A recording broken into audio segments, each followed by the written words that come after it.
एक गांव में एक परिवार रहता था। इस परिवार में 2 सास और 2 बहुएं थी। सास बहू के बीच अनेक विवाद और मतभेद होते थे।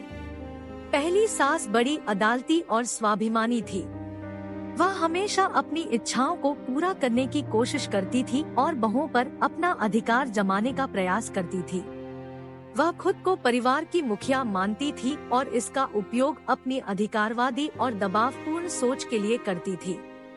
दूसरी सास आदर्शवादी, समझदार और धैर्यशील थी। वह समझती थी कि परिवार में सबका सम्मान करना और सभी को एक साथ मिलकर काम करना आवश्यक है।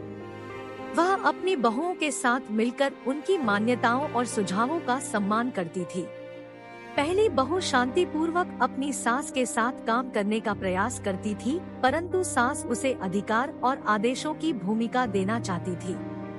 इससे वह परेशान हो जाती थी और घर के माहौल में दबाव महसूस करती थी। दूसरी बहू समझदारी और समाधान निकालने के लिए साथ मिलाती थी। वह दिल से सास के साथ मिलकर उसकी सहायता करने का प्रयास करती थी और विवादों को सुलझाने के लिए हमेशा तत्पर रहती थी। धीरे धीरे पहली सास ने समझा कि उसका अधिकारवाद और दबावपूर्ण सोच न केवल उसकी बहुओं को दुख पहुंचा रहा है, बल्कि परिवार के सभी सदस्यों को भी। उसने स्वयं को समझाया और अपनी सोच में परिवर्तन किया।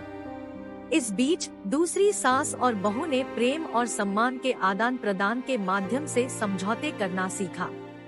वे एक दूसरे की मान्यताओं को समझते और सम्मान करते थे और परिवार में शांति और खुशहाली का माहौल बनाने में सफल रहते थे।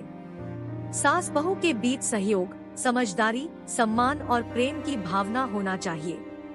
यह संघर्षपूर्ण संबंध अगर समझौते और आपसी समझदारी के माध्यम से सुलझाए जाएं, तो परिवार में सद्भाव, खुशहाली और समृद्धि की अनुभूति हो सकती है। दोस्तों, ऐसी कहानी सुनने के लिए हमारे चैनल को लाइक करें, शेयर करें, सब्सक्राइब करें। Thank you so much.